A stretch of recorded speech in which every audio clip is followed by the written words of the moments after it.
Prime Minister Khan, thank you for joining me today. My pleasure. You tweeted about the killing of the 4 members of the Afzal family this week. Why did you want to speak out about it, sir? Well, listen, Rosemary, I have spent a lot of my time in Western countries. When I used to play professional cricket, I used to spend half my year in England. I went to university there. I got married there. I've got boys there.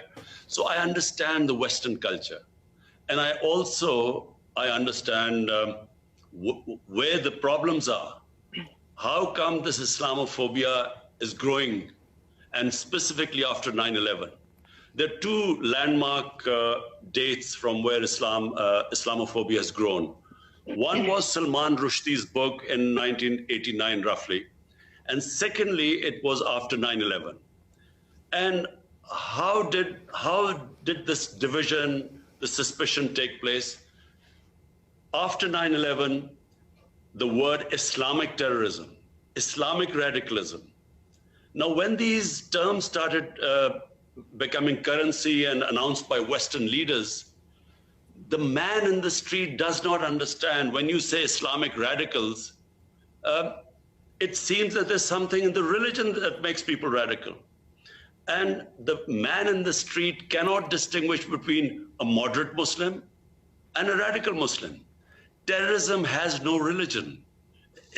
In every human society, they're extremists.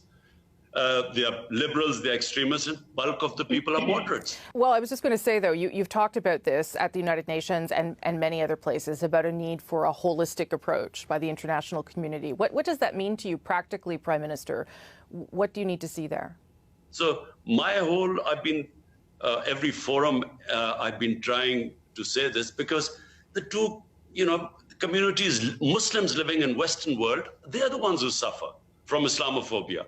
And then they suffer, we hear about incidents. A lot of incidents don't get reported, but we know about it. Our embassies tell us. So this gap needs to be closed.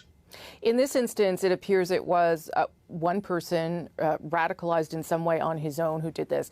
What is it that government should be doing, for instance, to shut down online hate toward Muslims? I think there should be a very strict action against this. Because you see, these hate websites, which again, as I said, would divide humanity by creating hatred, ignorant about the other human community, and you target them and this hate material, and especially with the growing social media, and social media is a completely, the world is just coming to grips with it because it's a new phenomenon.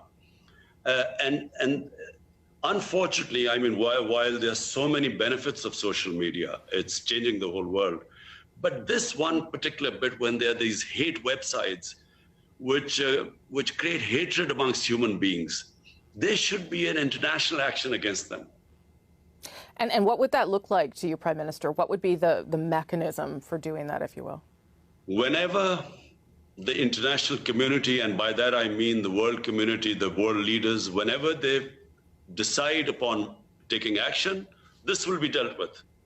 The problem is, at the moment, there is not enough motivation. Some international leaders or leaders in the Western countries actually don't understand this phenomena.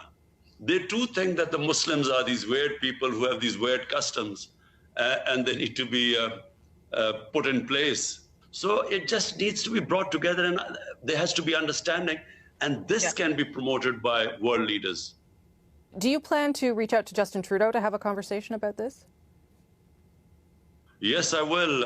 I've had previous conversations with Justin Trudeau as well, and I have to say we mostly agree with most things.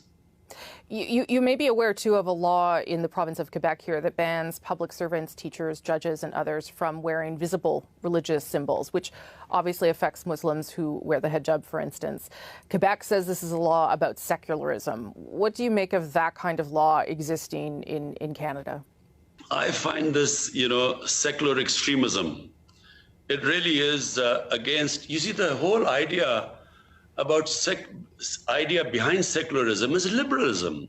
You want humans to basically, be free to express the way they want to be, as long as it doesn't cause pain and hurt to other human beings. That's how I understand what liberalism is. So if someone covers their hair, their head, why has it become such a big issue? And I feel this is just a symptom. The main reason behind this becoming such a big issue is because of the way Islam is perceived. And that's why that understanding has to take place. And I also say one thing, Rosemary, that Muslim world also must, heads of Muslim states must be able to present their cases in world forums like the United Nations and the European Union, so to improve this understanding. And I actually do, people objecting to hijab or, sometimes, people with beards, although beards are now becoming very trendy, although shorter ones. So people objecting to this is quite bizarre for me, because, again, I repeat, in the liberal Western democracies, why is this such a big issue? Unless the reason behind it is that there's actually fear of the other. There's a suspicion. They actually do believe that there's something in Islam that leads to radicalism and to extremism and to terrorism. And unfortunately, I repeat again, there are certain Western leaders who believe this. Right. You are speaking about Islam writ large, of course, but as you know, it is very diverse. There are many different groups of Muslims in the world. You have previously said, sir, that you are not aware of events happening in Xinjiang province in China. Canada's parliament has said what's happening to the Muslim minority Uyghurs there is a genocide. Why do you not advocate for those Muslims as you do for Muslims elsewhere? Let me just be clear, Rosemary. Number one, Islamophobia does not affect us Muslims living in Muslim countries. It only affects Muslims in Western countries. And because I know and spend time in Western society, I understand what they go through. So that's why I raise my voice. Now, as for what is the situation of Muslims all over the world, just look at the situation from Libya, come to Syria, to Iraq, to Afghanistan, to Somalia. So there is a serious political problem in the Muslim world and suffering. Yeah, I understand that, Prime Minister, but you have deep economic ties with China, and it would appear that Muslims are being detained and abused in China. Does that not concern you? You see, our relationship with China is such that whatever issues we raise with China are always, behind closed doors. Because Chinese society is such, and we respect them. We have economic ties with China. China is our neighbor. They've been very good to us in our most difficult times. So we respect the fact that if we have concerns, we talk about behind closed doors. Just to end again on, Prime Minister, on what happened in Canada with the Afzal family. As you know, there's a 9-year-old boy that did survive the attack. He's in hospital.